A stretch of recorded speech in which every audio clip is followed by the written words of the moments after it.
Magandang araw po, welcome po sa aking channel, Nov9 TV. Patalasasan po, meron po ba kayong mga properties na napapabayaan or non-performing assets? Plan nyo ibenta, pero wala kayong oras sa pagbenta nito. Kung ito'y pagkakatiwala nyo po sa amin, tawag lang po kayo sa aking numero, usap po tayo, gawin ko po ng video for free.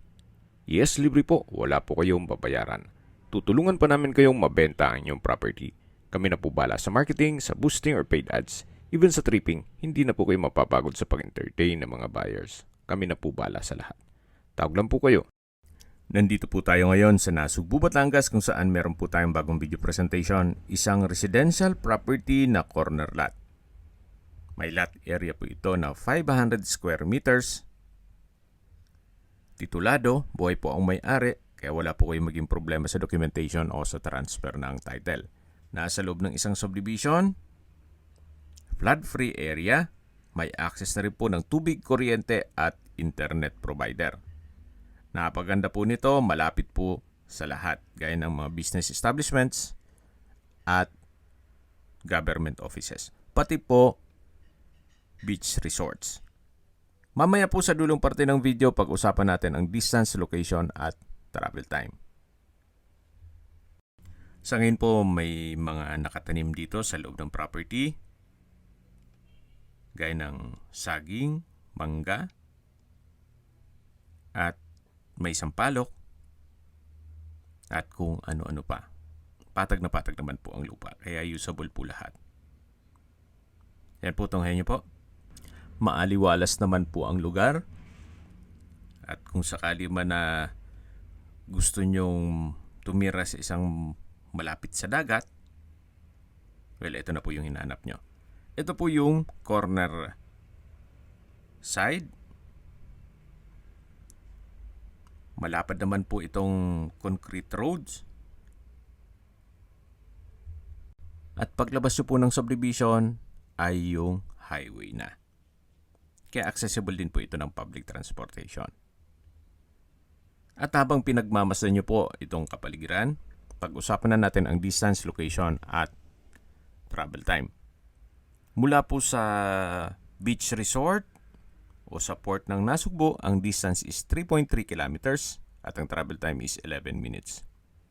Actually, pwede pong lakarin para mag-exercise na rin kayo sa beachfront.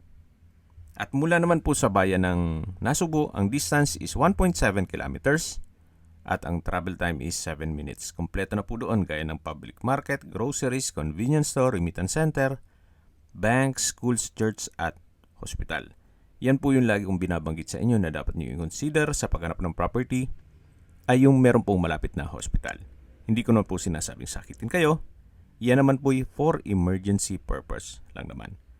At mula naman po sa Welcome Arc ng Nasugbu, ang distance is 39.9 kilometers at ang travel time is 43 minutes. Mula naman po sa Twin Lakes, ang distance is 33.8 kilometers at ang travel time is 46 minutes. Mula naman po sa Tagaytay, ang distance is 47.6 kilometers at ang travel time is 1 hour and 14 minutes. Mula naman po sa Manila o sa airport, ang distance is 90.5 kilometers at ang travel time is 2 hours and 46 minutes.